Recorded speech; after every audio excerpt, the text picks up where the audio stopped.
মুসলমানরা এই যে আল্লাহর দেওয়া ইসলামকে শুধুমাত্র অন্যান্য একটা ধর্মের মতো মনে করেছি। আর একটা ভুল কি করেছি আমরা? আমরা কোরআনকে অন্যান্য ধর্মের একটা কিতাবের মতো, ত্রিপিটক, ভগবত গীতা, তারপরে এই শ্রীকৃষ্ণ, রামকৃষ্ণ, তারপরে রামায়ণ, মহাভারত, এই সমস্ত ধর্মগ্রন্থ হিন্দুদের যেভাবে রয়েছে, আমরাও এই কোরআনকে একটা অন্যান্য ধর্মের ধর্মীয় গ্রন্থ মনে করেছি। অথচ অন্যান্য ধর্মের ধর্মীয় গ্রন্থের সাথে মুসলমানের আল্লাহ কোরআনের আসমান জমিন তফাৎ প্রদর্শন করবেন। আলহামদুলিল্লাহ। আর আমরা আরেকটা ভুলের মধ্যে রয়েছি, সেটা হচ্ছে ইসলামকে আমরা অন্যান্য ধর্মের মতো মনে করেছি, কোরআনকে একটা অন্যান্য কিতাবের মতো মনে করেছি, এবং আল্লাহ এবং আল্লাহ রাসূলের এই বিধানকে আমরা অন্যান্য ধর্মের মানুষের জীবন বিধানের মতো মনে করেছি। আলহামদুলিল্লাহ। অথচ আল্লাহ রাব্বুল আলামিন আমাদের যে কিতাব দান করেছেন কোরআন মাজিদ, সেটা দুনিয়ার কোনো অন্যান্য কিতাবের মতো নয়। তো বললেন হুজুর, এই কিতাবের মধ্যে আল্লাহ যে সবকিছু দিয়েছেন বলেছেন, এখানে কি বিজ্ঞানের কোনো আয়াত আছে? এখানে সায়েন্স আছে? এখানে কেমিস্ট্রি তথা রসায়ন আছে? এখানে পদার্থ বিজ্ঞান আছে? এখানে ভূগোল বিজ্ঞান আছে? এখানে কি এই ভ্রূণ বিজ্ঞান রয়েছে? এখানে কি প্রাণী বিজ্ঞান, প্রাণী চক্র বিজ্ঞান রয়েছে? এখানে কি আছে? এই কোরআনকে যারা বিশ্বাস করেছে, কবি যিনি গদ্যের কবি, গদ্য হুমায়ুন আহমেদের মতো গদ্য লেখক যারা গদ্য বড় প্রবন্ধ লিখেছেন, ওনাদের মতো কবিরা যখন এই কোরআনের দিকে তাকিয়েছেন, দেখতে পেয়েছেন এই কোরআনের মতো গদ্য সাহিত্য আসমান ও জমিনের মধ্যে আরেকটা নাই। আলহামদুলিল্লাহ। যখন একজন কবি কাজী নজরুল ইসলাম, রবীন্দ্রনাথ ঠাকুরের মতো যারা বড় বড় কবি, এই সমস্ত কবিরা যখন কোরআনের দিকে বিশ্বাস করছেন, ওনারা বলতেছেন এই কোরআনের মতো এত সুন্দর কবিতার বই আসমান এবং জমিনের মধ্যে আর দ্বিতীয় একটা নাই। আলহামদুলিল্লাহ। একজন ব্যক্তি যিনি গ্রামার বিষয়ক, গ্রামার ব্যাকরণবিদ, যিনি ব্যাকরণ সম্পর্কে ভালো জানেন, উনি যখন এই কোরআনকে নিয়ে এগুলো গবেষণা করেন, উনি বলছেন এই কোরআনের মতো হায়ার ক্লাসের উচ্চ স্তরের ব্যাকরণ বই পৃথিবীর বুকে আরেকটা নাই। আলহামদুলিল্লাহ। যেদিকে এই কোরআনকে নিয়ে যে বিষয়ে গবেষণা করেছেন, সেই বিষয়ে দেখতে পেয়েছেন কোরআনের মতো এত হায়ার ক্লাসের কিতাব, পুস্তক, ধর্মীয় গ্রন্থ পৃথিবীর বুকে আরেকটা নাই। আলহামদুলিল্লাহ। অথচ এই কোরআন আমরা এমন ভাবে কোরআনকে উপস্থাপন করেছি, এটা আমাকে মনে হবে শুধু কোরআন নাম হয়েছে মানুষ পরিবেশিত করতে হবে, শুধু তাদের মধ্যে কোরআন করতে হবে। কোরআনটা মানুষ এই জন্য আল্লাহ নাযিল করেছেন। কোরআনকে আল্লাহ মনে হয় শুধু খতম কোরআন করার মধ্যে দাওয়াত করার জন্য আল্লাহ নাযিল করেছেন, এটা বোঝা হবে না। আল্লাহ হয়তো কোরআনকে নাযিল করেছেন এই সূরাতুল আনআম করার জন্য, আল্লাহ হয়তো কোরআনকে নাযিল করেছেন নতুন করে উদ্বোধন করার জন্য। অথচ এই কোরআনকে আল্লাহ এগুলোর জন্য নয়, এগুলো আমাদের ফজিলতের জন্য আমরা আদায় করি। অথচ এখানে যে জীবন বিধান, এখানে এমন একটা কোরআন আল্লাহ দান করেছেন যে কোরআনের মধ্যে আপনি ভূবিজ্ঞান বলেন, রসায়ন বিজ্ঞান বলেন, পদার্থ বিজ্ঞান বলেন, ভূগোল বিজ্ঞান বলেন, প্রাণী চক্র বলেন, দুনিয়ার যতগুলো সায়েন্স, আসমান জমিনের মধ্যে যত বৈজ্ঞানিক থিওরি রয়েছে, সব থিওরি আল্লাহ সুবহানাহু 1400 বছর আল্লাহ রাসূলের মাধ্যমে এই কোরআনের মধ্যে দিয়েছেন। আলহামদুলিল্লাহ। এই কোরআনকে যারা ন্যূনতম অস্বীকার করবে, এই কোরআনের মধ্যে সামান্যতম ভুল রয়েছে, এই কোরআনের মধ্যে আল্লাহ সামান্যতম ত্রুটি বিচ্যুতি রেখেছেন, আল্লাহ এই কোরআনের মধ্যে সামান্যতম কোনো সন্দেহ রেখেছেন, এবং সন্দেহ যাদের অন্তরে সামান্যতম আসবে, আল্লাহ বলেন যে তুমি বেঈমান হয়ে যাবে, কাফের হয়ে যাবে। আলহামদুলিল্লাহ। এই কোরআনকে আল্লাহ তাআলা 1400 বছর আগে যখন নাযিল করেছেন, ওই সময় আরবের বুকে এমন ভাবে তারা সাহিত্য সাধন করতেন, সাহিত্য তাদের সাথে পৃথিবীর অন্য কোনো সাহিত্যিকরা তাদের সাথে বেড়ে উঠল না। তাদের সাহিত্য এতই সুপার পাওয়ার ছিল, এত উন্নত ছিল। ওই সাহিত্যের যখন চরম শিখরে আপনারা অবস্থান করছেন, তাদের সাহিত্যের গৌরব, তাদের সাহিত্যের অহংকারকে ছোট বিচন্ন করে দেওয়ার জন্য আল্লাহ সাহিত্যের এত সুপ্রিম পাওয়ার হিসেবে একটা কোরআন নাযিল করে দিয়ে তাদেরকে সবাইকে অজ্ঞ করে দিয়েছেন।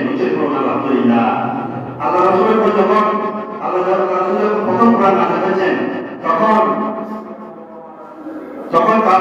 বলছেন, হে মুহাম্মদ, তুমি না অন্যান্য ধর্মগ্রন্থ খ্রিস্টানদের বাইরে থেকে, ইহুদিদের তাওরাত থেকে এই কিতাবটা কি করেছ? তুমি চুরি করে নিজেদের অর্জন করেছ। উচ্চস্বরে নাউজুবিল্লাহ। অথচ আল্লাহ রাসূল বলেন, আমি যদি তোমাদের খ্রিস্টানদের বাইরে থেকে, ইহুদিদের তাওরাত থেকে, যদি অন্যান্য ধর্মগ্রন্থ থেকে এই কিতাবটিকে চুরি করে থেকে মানে থাকি, তাহলে আমি আল্লাহ রাব্বুল আলামিন নবী পক্ষে উত্তর দিচ্ছেন, কি দিচ্ছেন?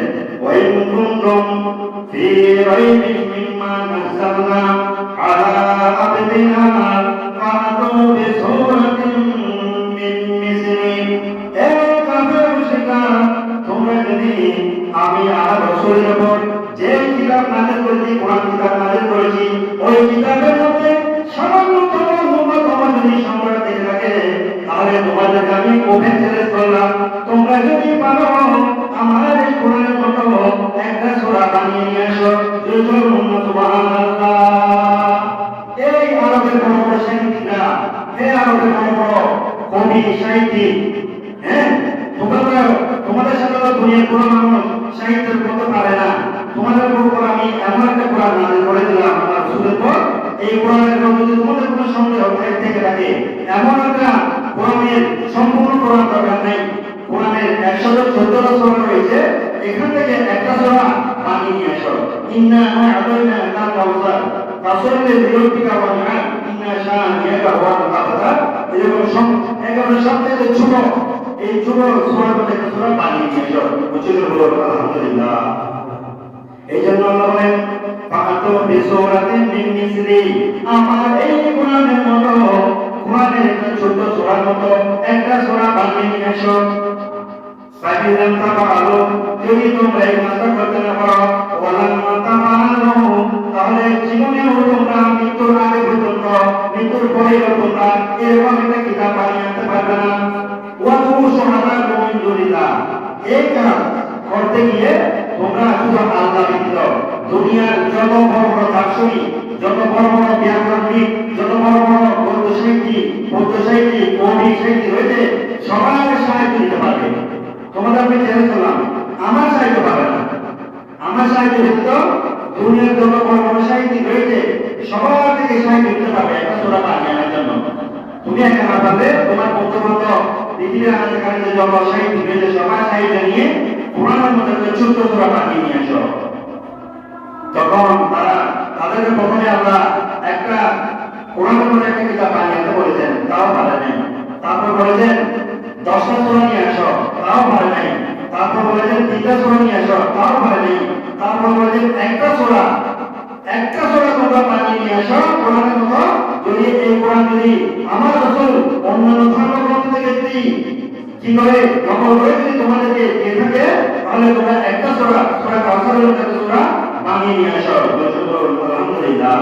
আল্লাহর এই ওপেন চ্যালেঞ্জ তারা কি বলেন? মাথা মতো বলেন, তারা নবস্বীকার করলেন, শেষ পর্যন্ত বলতে বাধ্য হলেন, লাইসা হাযা কালামুল বাশার, আমরা আরবের বড় বড় সাহিত্যিকরা স্বীকৃতি দিলাম, এটা কোনো মানব রচিত ধর্মগ্রন্থ নয়, এটা সব আল্লাহর পক্ষ থেকে নাযিল হয়েছে। উচ্চস্বরে বলুন আলহামদুলিল্লাহ। আর আমরা এই কোরআনকে সংকীর্ণ করে রেখেছি। শুধু এটাকে আমরা মনে করছি শুধু এটা একটা ধর্মীয় গ্রন্থ। এটার মধ্যে আমরা যাবতীয় মানুষের জন্য যত বললাম, যত কিছু দরকার, যত থিওরি দরকার, হ্যাঁ, জীবন চলার জন্য সামাজিক, রাষ্ট্রীয়, পারিবারিক, বিজ্ঞানের জন্য যত থিওরি দরকার, সব থিওরি আল্লাহ সুবহানাহু ওয়া তাআলা কোরআনের মধ্যে দিয়েছেন। আলহামদুলিল্লাহ। বলতে পারেন হুজুর, এই যে আপনি বলতেছেন এখানে আমরা কোরআনের যে বিজ্ঞান সম্পর্কে আয়াত রয়েছে, বিজ্ঞান সম্পর্কে আলোচনা করেছেন, বিভিন্ন ভূবিজ্ঞান, পদার্থ বিজ্ঞান, রসায়ন বিজ্ঞান, ভূ বিজ্ঞান, পানি চক্র বিজ্ঞান, হ্যাঁ, এগুলোতে আলোচনা রয়েছে। এরকম কোনো আয়াত পড়ার মধ্যে আছে? শুধু একটা জন্য নয়, সব আয়াত রয়েছে। আলহামদুলিল্লাহ। এই যে জ্যোতির্বিজ্ঞান, বিজ্ঞান এত ব্যাপক হয়েছে, নক্ষত্র, গ্রহ, নক্ষত্র, চন্দ্র, সূর্য, এগুলো যে মানুষ এখন আবিষ্কার করছে, এগুলো তো তারা বিজ্ঞানের থিওরি আবিষ্কার করতে পেরেছে, তারা রিসার্চ করেছে মাত্র কয়েকশো বছর আগে। অথচ আল্লাহ রাব্বুল আলামিন কোরআনের মধ্যে ভূবিজ্ঞান, নক্ষত্র, গ্রহ, নক্ষত্র, চন্দ্র যা কিছু রয়েছে, এগুলোর পরিবর্তন নিয়ে, এগুলোর ব্যাখ্যা বিশ্লেষণ কোরআনের এই বিষয়টা আলোচনা করার একটাই কারণ হচ্ছে আমরা যাতে কোরআন নিয়ে কি করে রিসার্চ করি, কোরআন নিয়ে যাতে কোরআনকে যাতে আমরা অন্যান্য ধর্মগ্রন্থ মতো মনে না করি। এটা শুধু আমাদের এই নতুন করার জন্য পড়ার জন্য এই সীমাবদ্ধ না রেখে কোরআনকে নিয়ে যাতে আমরা গবেষণা করি, কোরআন নিয়ে যাতে রিসার্চ করি, সেই জন্য আজকের এই আলোচনা। এই জন্য আল্লাহ রাব্বুল আলামিন যদি বিজ্ঞান সম্পর্কে কোরআনের কথা বর্ণনা দিয়েছেন, বিগ ব্যাং থিওরি আজকে থেকে ১৭ বছর আগে বিজ্ঞানী কি করেছেন, কোপার্নিকাস, গ্যালিলিও, অন্যান্য বিজ্ঞানী যারা, তারপরে এই সমস্ত বিজ্ঞানীরা বিগ ব্যাং থিওরি সম্পর্কে কি দিয়েছেন, বর্ণনা দিয়েছেন। তারা ১০০ বছর ১৫০ বছর আগে এগুলো সম্পর্কে বলেছেন। ১৪০০ বছর আগে আল্লাহ বলেন কি বলে দেখেন, আওয়ালাম ইয়ারাল্লাযীনা কাফারু আন্নাস সামাওয়াতি ওয়াল আরদা কানাতা রাতকা ফাফাতাকনাহুমা। এই জগতের মানুষ, তোমরা কি দেখো না আমি রব্বুল আলামিন এই আসমান জমিন সব কিছু একসাথে ছিল, আমি রব্বুল আলামিন তাদের মধ্যে ফাঁকা সৃষ্টি করে দিয়েছি, তাদের মধ্যে বিচ্ছিন্ন সৃষ্টি করে দিয়েছি। তারা আস্তে আস্তে আলাদা হয়ে বিভিন্ন গ্রহ নক্ষত্রে পরিণত হয়েছে। উচ্চদের বলুন আলহামদুলিল্লাহ। এই যে বিগ ব্যাং থিওরি আপনারা আজকে গুগলে সার্চ করবেন, বিগ ব্যাং থিওরি মানে বিজ্ঞানীরা বলছে এই দুনিয়ার গ্রহ নক্ষত্র চন্দ্র সবাই একসাথে ছিল, হঠাৎ করে একটা বিস্ফোরণ হয়েছে, আস্তে আস্তে সূর্যের দিকে চলে গিয়েছে, চন্দ্রের দিকে চলে গিয়েছে, মঙ্গল গ্রহ, বুধ গ্রহ, শনি, বৃহস্পতি, বুধ, তারপরে নেপচুন, প্লুটো, এই সমস্ত গ্রহগুলো ছড়িয়ে গিয়ে আস্তে আস্তে তারা কি হয়েছে, তাদের একটা নির্দিষ্ট গুণের মধ্যে পরিণত হয়েছে। অথচ এটা বিজ্ঞানীদের থিওরি, বিজ্ঞানীদের থিওরি হচ্ছে এটা হঠাৎ করে বিস্ফোরণ হয়েছে, নিজে নিজে হয়েছে, অথচ নিজে নিজে হয় নাই। আল্লাহ সুবহানাহু ওয়া তাআলা ১৪০০ বছর আগে গিয়েছেন, আওয়ালাম ইয়ারাল্লাযীনা কাফারু, কাফের যারা, মুশরিক যারা আমি রব্বুল আলামিনকে বিশ্বাস করে না, কোরআনকে বিশ্বাস করে না, তারা কি দেখে না আন্নাস সামাওয়াতি ওয়াল আরদ, আসমান জমিন সবাই একসাথে ছিল। বিজ্ঞান থিওরি দেখেন, কানাতা রাতকা, একসাথে এরকম মিশেছিল। ফাফাতাকনাহুমা, আমি তাদের মধ্যে কি করে দিয়েছি, ফাফাতাকনাহুমা, পৃথক সৃষ্টি করে দিয়েছি, তাদের মধ্যে কি করে দিয়েছি, পার্থক্য সৃষ্টি করে দিয়েছি। তাহলে বিজ্ঞানীরা বলতেছেন এই আয়াত আছে বিগ ব্যাং থিওরির উপর আল্লাহ নাযিল করেছেন, যে বিগ ব্যাং থিওরি আজ থেকে ১০০ বছর আগে ১৫০ বছর আগে আমরা বিজ্ঞানীরা আবিষ্কার করেছি, অথচ আল্লাহ রাসূল সাল্লাল্লাহু আলাইহি ওয়াসাল্লাম পর আল্লাহ ১৪০০ বছর আগে বিজ্ঞানের এই থিওরি জানিয়ে দিয়েছেন। আলহামদুলিল্লাহ। তাহলে আমি এটা বলতে চাচ্ছি, আপনারা যারা বলেন ইহুদি, নাসারা, খ্রিস্টানরা সব কিছু আবিষ্কার করেছেন, আমরা মুসলমানরা কিছুই আবিষ্কার করতে পারিনি। এই দুনিয়াতে যত বিজ্ঞান আবিষ্কার হয়েছে সব বিজ্ঞান মুসলমানরাই আবিষ্কার করেছে। মুসলমানদেরকে চুরি করে, মুসলমানদেরকে লাইব্রেরি, বড় বড় বিজ্ঞানের ডাক্তারদের মধ্যে, ডাক্তারদের বড় বড় লাইব্রেরি, ইরান, সিরিয়ার মধ্যে বড় বড় মুসলমানদের লাইব্রেরিগুলো তারা চুরি করে, ডাকাতি করে, তাদের আমাদের বইগুলো তারা নিয়ে গিয়ে আমাদেরকে তারা বিভিন্ন রকম কোন পেশা করে রেখে দিয়ে, জ্ঞান থেকে বই বাঁধে কোন পেশা করে রেখে দিয়ে তারা আমাদের চুরি করা সেই পৃথিবীগুলিকে নতুন নতুন জিনিস আবিষ্কার করছে। আর আমাদের উপর নিপীড়ন, আমাদের উপর অত্যাচার, আমাদের ধন, আমাদের সম্পদ, আমাদের তেল, আমাদের স্বর্ণ, আমাদের যাবতীয় কিছু লুটতরাজ করে নিয়ে যাচ্ছে। আমাদের এলাম নিয়ে গেছে চুরি করে, আমাদের ধন সম্পদ সবকে নিয়ে আমাদের তৈরি করে রেখেছে, যাতে আমরা এই আবিষ্কারগুলো করলে আমরা যাদের শক্তিশালী হতে পারবো, তাদের উপর পাওয়ার মেটাবো, সেই জন্য আমাদেরকে প্রত্যাশা করে রেখেছে। অথচ বিজ্ঞান বলেন, যত বড় বিজ্ঞান, চিকিৎসা বিজ্ঞান বলেন, পদার্থবিজ্ঞান বলেন, সব কিছু মুসলমানদের হাতে ছিল। মুসলমানরা এগুলো আবিষ্কার করে দিয়েছিল, শত্রু আবিষ্কার করে দিয়েছে, আমাদেরকে চুরি করে নিয়ে তারা তাদের ভাষায়, লেটিন ভাষায়, গ্রিক ভাষায় মুসলমানদের কিতাবগুলো চুরি করে নিয়ে লেটিন ভাষায় লিখেছেন, যাতে মুসলমান বুঝতে না পারে যে এই কিতাবগুলো আমাদের ছিল। আরবি থেকে তাদের স্পেশালভাবে আরবি, তাদের সন্তানদেরকে স্পেশালভাবে স্কুল মাদ্রাসা শিক্ষা দিয়ে, আরবি শিক্ষা দিয়ে ওই বইগুলো তারা অনুবাদ করে মুসলমানদের বইগুলো লেটিন ভাষায়, গ্রিক ভাষায় রচনা করে বলছেন এই বইগুলো আমাদের ছিল না, অথচ এগুলো সব আরবি বই থেকে অনুবাদ করে এই ভাষায় রূপান্তর করেছেন। আলহামদুলিল্লাহ। তাহলে আল্লাহ রাব্বুল আলামিন, বিজ্ঞানীরা বলছেন এই দুনিয়ার সমস্ত জাহান ১০০ বছর তোমার মতো গ্রহ নক্ষত্র এরকম ছিল না। একসময় সব কিছু ধোঁয়ার মতো ছিল, আগুনের মতো ছিল। আলহামদুলিল্লাহ। একটু সামান্য কিছুদিন আগে বিজ্ঞানীরা রিসার্চ করলেন যে কোরআনের মধ্যে যে বলেছেন আল্লাহ এই দুনিয়ার সমস্ত কিছু আসমান জমিন গ্রহ নক্ষত্র সৃষ্টি করার আগে সবকিছু ধোঁয়ার মতো ছিল, কোনো কিছু ছিল না, ধোঁয়া ধোঁয়া গ্যাস। কিন্তু এই গ্যাসগুলোকে আল্লাহ একত্রিত করে গ্রহ নক্ষত্র সৃষ্টি করেছেন। এটা আল্লাহ 1400 বছর আগে আল্লাহ বলেছেন। কিন্তু বিজ্ঞানীরা রিসার্চ করতেছেন যে আল্লাহকে কথা বলেছেন সত্য কিনা আমরা একটু দেখি। আল্লাহ কি বলেছেন? সুম্মা সাওয়া ইলাস সামাই ওয়া হিয়া তুকানুন।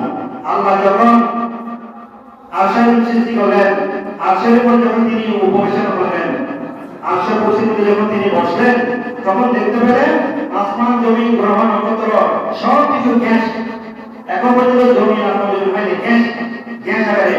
ফাকালাহা ওয়ালিল আরদি দিয়া তাওআন ওয়া কারমান। হে আসমান জমিন, তোমরা গ্যাস থেকে জমিন হয়ে আসমান হয়ে জমিন হয়ে গ্রহ নক্ষত্র হয়ে তোমরা সবাই আমার নিকট আসো। সুবহানাল্লাহ, আলহামদুলিল্লাহ। কথা কই আসমান জমিন জমিন বলে হে আল্লাহ আমরা আপনার দরবারে হাজির দিতে আসলাম। সুবহানাল্লাহ, আলহামদুলিল্লাহ। তাহলে দেখেন বিজ্ঞানীরা কিছুদিন আগে আবিষ্কার করেছেন যে এই দুনিয়া একসময় কি ছিল? গ্যাস আকার ছিল, গ্যাস ধোঁয়া ছিল, ধোঁয়া। অথচ তারা কিছুদিন আগে বের করেছেন আল্লাহ 1400 বছর আগে বলে দিয়েছে যে আসমান জমিন একসময় কি ছিল? ধোঁয়া ছিল। এই ধোঁয়া থেকে আমি আসমান জমিন গ্রহ নক্ষত্র সৃষ্টি করে তাদেরকে আমার অনুগত করে ফেলেছি। এই জমিন আসমান তোমরা এদিকে আসো, তোমরা আমার অনুগত করো, অর্থাৎ নির্দিষ্ট সময় তোমরা নিকট থাকো, গুণগান করতে থাকো। যখন আমি তোমাদেরকে স্টপ করবো, থেমে যাও বলবো, তোমরা থেমে যাবে। আলহামদুলিল্লাহ। তারা নিজেরা গিয়ে আল্লাহর কাছে সাহায্য করলেন, আল্লাহ আমরা আপনার কাছে আসলে আপনি যা বলবেন তাই আমরা ছিল। আলহামদুলিল্লাহ। কথা আসমান যদি বলেন কলাগিরি হে আল্লাহ আপনার কাছে আসলাম, অনুগত হলাম। এরপরে আল্লাহ রাব্বুল আলামিন বলেন এই দুনিয়াটা হচ্ছে একটা গোলাকার। বিজ্ঞানীরা একসময় আজকে থেকে 200 বছর আগে বিজ্ঞানীরা মনে করত এই দুনিয়াটা হচ্ছে সমান। কিরকম সমান? এরকম জমিনের মতো সমান। সেই জন্য আগের জমানায় মানুষরা বেশি দূরে ভ্রমণ করতো না। কি জন্য ভ্রমণ করতো না? তারা মনে করতো আমরা যদি পৃথিবীর এক পাশে চলে যাই, পৃথিবীতে পড়ে যাই, এরকম ভয় করতো। এর কিছুদিন পর বিজ্ঞানীরা আবিষ্কার করলেন যে এই আস্তে আস্তে গবেষণা করলেন, বের করলেন কোরআন যখন নাযিল হলো তারা আস্তে আস্তে গবেষণা করলেন যে না আল্লাহ তো কোরআনে বলেছেন পৃথিবী চারটা নয়, পৃথিবী চারটা নয়, পৃথিবী হচ্ছে গোলাকার। তাহলে আমরা একটু গবেষণা করে দেখি। তখন তারা জাহাজ আবিষ্কার করে আস্তে আস্তে জাহাজ জাহাজের মাধ্যমে সমুদ্রের মধ্যে প্রশান্ত সাগর, ভূমধ্য সাগর, লোহিত সাগর, আটলান্টিক মহাসাগর এগুলোর মধ্যে তারা কিছু ভ্রমণ করতে লাগলো। দেখতে পারো তারা এই দিক থেকে প্রশান্ত মহাসাগর এই দিক থেকে যখন ভ্রমণ দিল, পুরো পুরো করে পৃথিবী থেকে পিছন দিকে এসে আবার সে এখানে চলে আসলো উচ্চশর উপর। আলহামদুলিল্লাহ। তারা পৃথিবীর চতুর্দিকে ঘুরতে লাগলে দেখতে তারা করছে না। তখন তারা সিদ্ধান্ত নিলেন যে আল্লাহ কোরআনের মধ্যে 1400 বছর আগে যে কথা বলেছে যে পৃথিবী চারটা নয়, পৃথিবী হচ্ছে মুরগির ডিমের মতো একটু গোলাকার, বর্তমাকার। আলহামদুলিল্লাহ। আল্লাহ বলেন আল্লাহ তাআলা তোমরা কি দেখো নাই আল্লাহ ইউলিদুল লাইলা ফিন নাহার, আল্লাহ রাব্বুল আলামিন দিনকে রাতের মধ্যে প্রবেশ করান, ওয়া ইউলিদুল নাহারা ফিল লাইল, দিনকে রাতের মধ্যে, রাতকে দিনের মধ্যে প্রবেশ করান। আলহামদুলিল্লাহ। আচ্ছা দিনকে রাতের মধ্যে, রাতকে দিনের মধ্যে কিভাবে প্রবেশ করান আল্লাহ? তখন বিজ্ঞানীরা রিসার্চ করতে লাগলেন এই পৃথিবী গোলাকার, সেই জন্য পৃথিবী কি হচ্ছে? পৃথিবী ঘুরছে বা সূর্য ঘুরছে। তারা প্রথমে বলেছে সূর্য ঘুরছে, পৃথিবী স্থির। গোলাকার হওয়ার কারণে সূর্য যখন ঘুরছে তখন সূর্যের আলো এদিকে পড়ে, এদিকে যখন পড়ে তখন দিন হয়। আবার যখন সূর্য যখন পড়ে এদিকে চলে আসে, এদিকে রাত হয়ে যায়, এদিকে দিন হয়ে যায়। যদি সূর্য পৃথিবী যদি গোল না হতো, চারটা হতো, তাহলে এভাবে দিন রাত হওয়া কখনো সম্ভব না। তাহলে আল্লাহ রাব্বুল বলেন ইকাউ বিলু মানে হচ্ছে কি? গোলাকার, গোলাকার বস্তু চারিদিকে গোলা। তাহলে পৃথিবী হচ্ছে গোল। তারা একসময় মনে করেছিল পৃথিবী চারটা, তারা পৃথিবী ছাড়া না হয়ে আল্লাহ বলেছেন যে পৃথিবী গোল, তারা শাসিত সেন্টার বলতে আল্লাহ এই পৃথিবীর পর সালাম করতে বাধ্য হয়েছেন। আল্লাহ যে কথা বলেছেন সেটাই সঠিক উত্তর করবেন। আলহামদুলিল্লাহ। যদি না হতো আমরা জাহাজ নিয়ে যখন বের হলাম তখন দেখতে পাই যে এই দিক থেকে যখন ভ্রমণ করতে করতে যখন এদিকে আসলাম তখন বিভিন্ন মহাদেশ ঘুরে আমরা সেই জায়গায় আবার অনেকদিন পর হাজির হলাম। তাহলে বুঝতে পারলাম পৃথিবী কি নয়, সরকার নয়, পৃথিবী গোলাকার। আল্লাহ কোরআনের মধ্যে যা বলেছেন তাই হচ্ছে সঠিক উত্তর। আলহামদুলিল্লাহ। এটা বলতে আল্লাহ সামাওয়াতি ওয়াল আরদ, আল্লাহ আসমানের মধ্যে সৃষ্টি করলেন বিল হক, সত্য। ইউকাব্বিরুল লাইলা, তিনি রাতকে আলা নাহার, দিনের মধ্যে প্রবেশ করান। ওয়া ইউকাব্বিরুন নাহার আলা লাইল, আবার রাত দিনকে রাতের মধ্যে প্রবেশ করান। তাহলে দিনে বা রাতকে প্রবেশ করার একটাই মাত্র সূত্র, সেটা হচ্ছে পৃথিবী চারদিকে সূর্য ঘুরছে, সেই জন্য ভুল হওয়ার কারণে এদিক থেকে যখন এদিকে আসে তখন এদিকে দিন, এদিকে যখন আমাদের এদিকে দিন, এদিকে যখন আমাদের এদিকে দিন, বিপরীত দিকে রাত। তাহলে এই যে আমাদের যে যারা রেখেছেন, মূর্খ করে রেখেছেন, বেকুব করে রেখেছেন, যে বলেন যে কোরআন আল্লাহ নাযিল করেছেন, এই কোরআনের মধ্যে কি নাই? বিজ্ঞান নাই, কোরআনের মধ্যে চিকিৎসা বিজ্ঞান নাই, পদার্থ বিজ্ঞান নাই, রসায়ন নাই, তারপর বিভিন্ন রকম বৈজ্ঞানিক কোনো ব্যাখ্যা নাই। অথচ আমরা রিসার্চ করার অভাবে সেগুলো না জানার কারণে আমরা কাফের মসজিদে কথার মধ্যে না দিয়ে আমরা এই গোমরা করতে চলে যাচ্ছি। আলহামদুলিল্লাহ। সালাতুনিয়া রাসূলুল্লাহ আলাইকুম সালাতুনিয়া, এবার বলতে গেলে ঘন্টাকে ঘন্টা চলে যাবে, তবু কোরআন যে বিজ্ঞানময় কোরআন, যে আল্লাহ কোরআন সূরা ইয়াসিনের মধ্যে ইয়াসিন ওয়াল কুরআনিল হাকীম, আল্লাহ রাসূলকে বলেন ইয়া রাসূল হে ইয়াসিন ওয়াল কুরআনিল হাকীম, বিজ্ঞানময় কোরআনের শপথ করে বলছি। আল্লাহ বিজ্ঞানময় কোরআনের দিকে শপথ করেছেন। তো এখানে যে বিজ্ঞান না থাকে, আমরা যদি রিসার্চ না করি, আল্লাহ যে বিজ্ঞান বলেছেন কিভাবে জানবো? আমরা এই বিজ্ঞানের যাবতীয় থিওরি আল্লাহ এই কোরআনের মধ্যে দিয়েছেন। আলহামদুলিল্লাহ। এবার দেখেন, এক সময় বিজ্ঞানীরা মনে করতো, আজকে থেকে 100 বছর আগে, 150 বছর আগে বিজ্ঞানীরা বলেছেন চন্দ্রের নিজস্ব আলো রয়েছে, চাঁদের কি রয়েছে? নিজস্ব আলো রয়েছে। চন্দ্রের কালো থেকে চন্দ্র আলো না হতে নিতে হয় না, ওই নিজস্ব বাল্বের মতো সে নিজে নিজে জ্বলতে পারে। অথচ সাম্প্রতিককালে আধুনিক বিজ্ঞানীরা আবিষ্কার করেছে চন্দ্রের নিজস্ব কোনো আলো নাই, সেটা হচ্ছে প্রতিবিম্ব। সূর্য থেকে আলো পড়ার কারণে আমরা দুনিয়া থেকে সূর্যের আলোটা চন্দ্রের গায়ের উপর পড়তে দেখি, ওই সূর্যের আলোটা পড়ার কারণে আমরা দুনিয়া থেকে চন্দ্রকে জ্বলতে দেখি, আলো দেখি। আলহামদুলিল্লাহ। অথচ চন্দ্রের নিজস্ব আলো নাই, সেটা 1400 বছর আগে আল্লাহ কোরআনের মধ্যে বলেছেন। আল্লাহ বলেছেন যে চন্দ্রের কোনো নিজস্ব আলো নাই, এটা হচ্ছে সূর্য থেকে তার করা আলো। আলহামদুলিল্লাহ। এই যে আপনি যখন একটা গ্লাসের উপর যখন টর্চ মারবেন, গ্লাস থেকে টর্চের আলোটা রিফ্লেক্ট হয়ে প্রতিবিম্ব হয়ে আমাদের ফিরে আসবে না? আপনি একটা হাতে গিয়ে টর্চ মারে দেখবেন, আলোটা হয়ে আমাদের দিকে চলে আসবে। ততপরে বিজ্ঞানী বলছেন চন্দ্রের নিজস্ব কোনো আলো নাই। যারা বিজ্ঞান, নীল আর্মস্ট্রং, তারা মাইক কলেজ, এরা যখন চাঁদের দেশে গেলে দেখতে পেরেছে চাঁদের নিজস্ব কোনো আলো নাই, চাঁদের মধ্যে সূর্যের আলো রিফ্লেক্ট হয়ে দুনিয়ার মধ্যে আসতে ফিরে আসছে। তখন তারা বলবে যে 1400 বছর আগে আল্লাহ কোরআনের মধ্যে যেটা বলেছেন সেটাই সত্য। আলহামদুলিল্লাহ। কিভাবে? আল্লাহ কোরআন বলেন তাবারাকাল্লাযী জাআলা ফিস সামাই বুরুজা, তিনি বলেন কতই না মুবারক নয়, বরকত নয়। জাআলা ফিস সামাই বুরুজা, তিনি আসমানের মধ্যে গ্রহ নক্ষত্রগুলো সৃষ্টি করেছেন। আসমানের মধ্যে গ্রহ নক্ষত্র, সূর্য, মহাকাশ, গ্যালাক্সি, এগুলো কে সৃষ্টি করেছেন? কে সৃষ্টি করেছেন? বিজ্ঞানীরা।